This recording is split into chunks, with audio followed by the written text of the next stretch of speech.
My name is Samantha Mertens, and this is my tribute speech for Speech Rating 6100.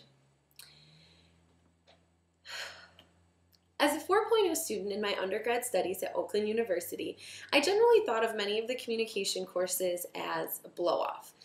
In fact, many of the required courses for that degree seemed wasteful and not all that challenging. I often previewed the syllabus and decided before the first day of class if I was going to have a hard time or not. If I wasn't, I walked into that class and exuded that particular attitude. But sometimes something happens to you as a student that makes you want to achieve something unlike you've ever achieved before. And that something can be a professor. Some professors just have the experience and the know-how to make you try harder, proofread better, and prepare more. And when I walked into performance communication in the winter of 2008, I had finally met that professor. "Good morning, class," said a very short, very old, and very cheery lady. Her curly red hair glistened in the sunlight from a very small window by the front of her desk. On the back of her chair hung a Chanel mink coat, and as she stood up to greet the class, her pink and black Chanel suit screamed smart and sophisticated. "Welcome to Performance Communication, which you will soon find to be the most exciting class here at OU, mostly because you would fall in love with moi." Some of the class sniggered, and most of us rolled our eyes. Little did we know, we were about to embark on one of the most interesting journeys of our undergraduate educations. My name is Aileen Sundstrom, but you can call me Sunny, as most people do. Sunny's passion was unparalleled. For those that are unfamiliar, forensics is the practice of performing pieces of communication, typically speeches, with the ability to make the audience feel and see the performance. She gave us ammo by teaching us body movement, color by teaching us imagery, and emotion by teaching us perfection. After failing my first performance in front of Sunny due to lack of preparation and, well, trying, I decided that I needed to start practicing and paying more attention. First thing, I needed to find a piece that I could be comfortable with performing. I approached Sunny after class one day and asked for some direction because I was feeling a bit irritated that I couldn't just pass the class with flying colors. "Well, what are you good at, Sam?" Sunny asked. Jokingly, I replied, "Drinking," but Sunny ran with it. "Well, Sam, there's got to be a book on there about drinking, right? I'm sure you can find something that you're good at." Well, after reading Are You There, Vodka? It's Me, Chelsea by Chelsea Handler, I found the perfect short story for performance. I practiced being drunk and getting a DUI with my friends over and over and over until I honestly felt that I had committed the crime myself. In fact, up until this point, I had never really been challenged by a professor who was so sweet to seriously step out of my comfort zone.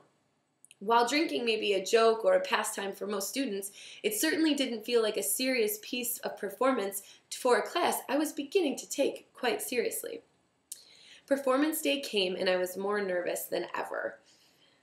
I had no idea if I was going to do well or if I was going to bomb. But I walked in front of the class, took a deep breath, and gave the best performance I had felt I had ever given in a speech class. My imagery was dead on, my body language was perfect, and my memorization was absolutely excellent. When I finished and saw the smile on Sunny's face, I knew I was dead wrong. "Valiant effort, Sam, truly, but..." And as she slayed my perceived perfect performance, I forgot to feel angry. I started to actually realize my shortcomings. It was something about that smile that she had on her face that told me how poorly I had executed. It made me want to do it over and over and over again until I had actually achieved the perfection she was longing for. Weeks later, Sunny announced that anyone interested could try to perform in the Meeting of Minds, which is a performance communication competition at the University of Michigan. Of course, because I felt so challenged, I immediately raised my hand. "Oh, of course you can compete," Sunny said, "but only if you perform the Chelsea Handler piece." It was like she was reading my mind, challenging me, encouraging me, and being my friend and enemy all at one time. Again, I practiced till I was blue in the face and annoyed of my own voice. It didn't even matter that I had other assignments that I was supposed to complete. Quickly came the day that we all got in the car, drove to the University of Michigan, and sat in the stands and waited. I took the breath. And regardless of the placement that I had received, I knew when I saw Sunny's smile poking out underneath the Dolce & Gabbana hat she was wearing that I was going to nail it. I knew that day I had achieved something that I had never done before, simply because a professor had challenged me to do so.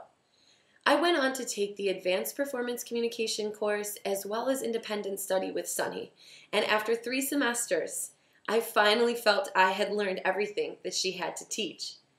Between sophistication, salience, studiousness, and savoir-faire, I knew that Sunny was the best professor I had ever come across. Sunny taught until she was well into her 80s. She passed away earlier this year, leaving behind a legacy at Oakland University. And as I saw all the professors and students, friends, and family at her funeral, I knew that she wasn't just rich in life, but rich in the experience and teaching ability that she gave to other people.